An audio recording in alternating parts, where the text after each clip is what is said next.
Dear listeners, thank you for supporting us with your subscription. Enjoy watching. I don't know if this story will be of interest to anyone. Reading confessions like this, almost everyone thinks that this could happen to someone else, but not to them. That's what I thought, up to a point. What happened to me is typical of our time when faithfulness is no longer a virtue, but a sneer at best. I got married quite early at the age of 19. In my third year of college, my wife is 1 year younger than me. A normal age arrangement for a family. In the first year, there was a son, 8 years later, a daughter. Right after the institute I joined the army, they paid me a good salary and so my wife could take care of her children instead of working. I spent a lot of time in the country and abroad. As a result, I received a couple of medals, a shrapnel in my back, and I was discharged at the age of 42. After I left the army, I immediately went to work in my first profession at a big metallurgical company. 5 years later, he became Deputy General Direct and co-owner. So I had no problems with money and still. After this day, now I'm 60 years old, my wife is 59. Our married life experience at the time of events was 41 years. And during all the time I had no reason to approach my wife. At least there was not a single thought that she was not faithful to me. My children have grown up, my son and daughter work for the police. My son is already a colonel, head of department, and my daughter is a warrant officer. They both have families of their own and grandchildren. We lived well, at least I thought so. Throughout our marriage, I never once raised my voice at her. She wasn't refused anything. I enjoyed giving her gifts. I really loved her, and we didn't have any intimacy problems with her. Despite her age, my wife managed to maintain and even increase her natural beauty without resorting to the tricks of cosmetal. Do not hide it's nice when your woman looks so attractive. As it turned out, not only me. For the last 15 years, Natasha, that was my wife's name, worked in a pharmaceutical company. She was the head of marketing department and had to travel a lot due to her occupation, especially in the last 5 years. Business trips sometimes dragged on for up to 2 or 3 months.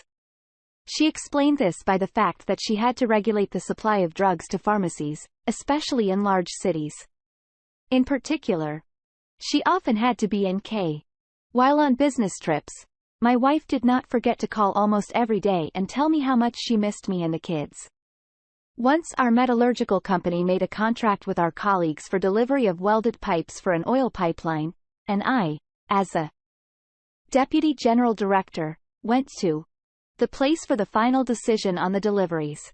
That is where everything happened. After signing the contract, we went to the office of their General Director. As is usual on such occasions, a table was laid there with drinks and light snacks. On the CEO's desk there were a few pictures. I looked at them and it took my breath away. In one picture, the owner of the office was standing with tacular red-haired woman in which I immediately recognized my wife, Natasha. To be honest, my mind went blank. With an incredible effort of will I pulled myself together and deliberately in different tone asked who was in the picture. The general proudly explained that it was his favorite woman with whom he had been with for 4 years. And offered to continue the feast at his country mansion, promising at the same time to introduce him to his common-law wife. On the way he praised his beloved, telling her what a great hostess she was. One thing he said was bad. She often had to go to her sick mother and be with her for a long time. But he hoped that everything would work out and he and his beloved could be together. Listening to his revelations, my heart was pounding in my throat. I was very afraid that I could not stand it, and I might strangle him. Though in some part of my mind, I knew that he had nothing to do with it. We pulled up to a well-kept mansion and the owner invited me in, asking me why I was so red. I mumbled that I wasn't feeling well. We went into the dining room, and he proudly introduced me to my wife.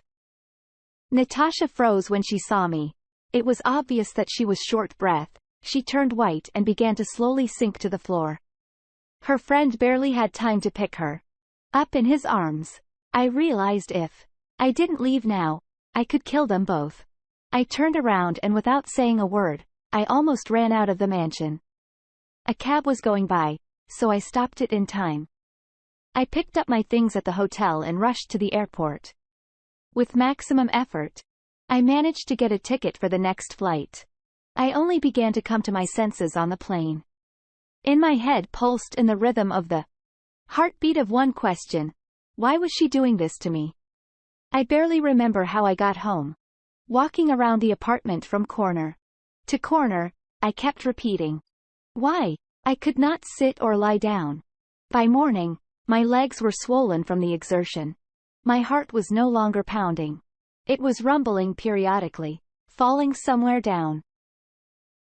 Suddenly I felt a great pain in my chest, and I lost consciousness.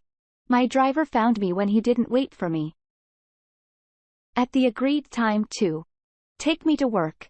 Concerned, he opened the apartment with his key and me unconscious lying on the floor and immediately called an ambulance. Thank God. It was all right. My heart rhythm was disturbed from the nervous tension. This provoked a severe pain in my chest. I was in the hospital for about 3 weeks.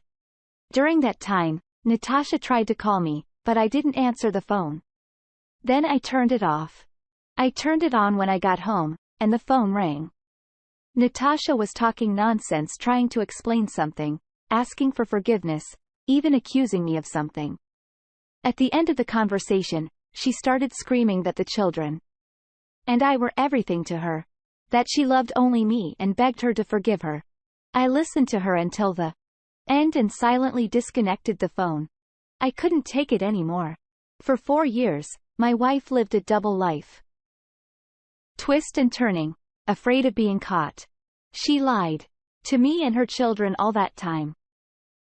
Despite her great love for the oil industry and one of its big wigs at the same time, she was living in parallel with me, kept as a backup airfield. All this time, my children were trying to find out what had happened, but I was afraid and ashamed to tell them everything, though I knew that I would have to do it sooner or later. Natasha came back a month later. She was still hoping to somehow convince me to forgive her. After listening to her for about an hour, I called my son and daughter. When they arrived, I suggested Natasha tell them herself. The children sat in silence listening to her rambling speech. She boiled down to the fact that I didn't pay enough attention to her, that I didn't see her as a woman. So she found love on the side and it was stronger than her. But she loves us very much and asks us to forgive her. The son was the first to speak. Mother, you did a mean thing to us and to father. It's daddy's business. But I wouldn't forgive. The daughter stood silently, tears rolling down her face. Without saying a word, she left the room. Natasha understood everything. She was all sullen somehow at once, slumped her shoulders and left the apartment without looking at me. I went to the window. My ex-wife came out of the staircase and got into a waiting cab. She went back to her lover NK. She showed up 6 months later. Her new husband had been killed in a car accident, and his children quickly evicted her from the mansion. There was no way out, so she came back to our city. She tried to see me several times, but I refused to talk to her. The children didn't return her calls either. Now she lives in her parents' apartment and works in a pharmacy. I know nothing about her personal life. Dear listeners, please like and subscribe to